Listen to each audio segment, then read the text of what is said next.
sa tête entre ses genoux. La tête vers le bas. Et en fait, on va stimuler la circulation sanguine. Ça, oui, position curieuse, mais qui fonctionne. Si elle se sent pas bien, elle va pas chuter. Moi, je me trouve. Non, mais on reste à côté d'elle, hein, on va. Oui, mais bon. Mais en fait, on va lui proposer plusieurs exercices. Donc, il y a celui-là. Ensuite, on en a un autre, c'est qu'on va demander à la victime de croiser les jambes.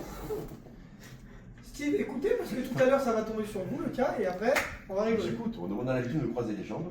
Comme ceci. Comme ceci. Ensuite, on lui demande de faire quoi? Ça fait un peu.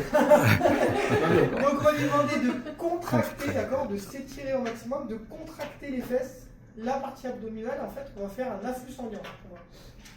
Oui, on contracte tout, on lui demande de tout contracter. Pourquoi? Le but, en fait, c'est vraiment de stimuler la circulation sanguine. Donc ça, c'est le deuxième petit exercice.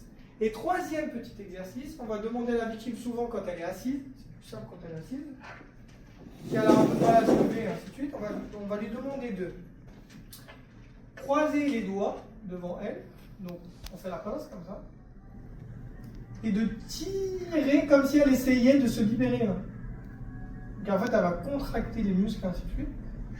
On peut lui demander de faire ça plusieurs fois. Si on voit que ça ne va toujours pas, on peut lui proposer les autres exercices. D'accord? Le but, c'est vraiment de restimuler la circulation sanguine. Donc sur les malaises vagos, on va vraiment inciter à faire ces trois exercices. Donc je fais le rappel. Donc, on écarte un petit peu les jambes, là, les pieds au niveau largeur d'épaule. On demande à la personne de se baisser en position un petit peu squat, mais de basculer la tête entre les genoux. Dans quelques secondes. Si ça ne fonctionne pas ou si ça fonctionne, on peut lui demander également ce qu'elle veut faire. On lui demandera, je le rappelle, de croiser les pieds, d'accord? Et on va contracter les jambes, les fesses, comme si on essayait de s'étirer comme ça avec la ceinture abdominale. On essaye de tout contracter, tout contracter. Voilà. Et après, donc soit debout, soit assis, mais moi, cette position-là, je la préfère quand elle est assise. Si la personne vraiment a un petit peu de mal, on va lui demander de mettre les mains et les bras devant elle, là, en position croix accrochée, là.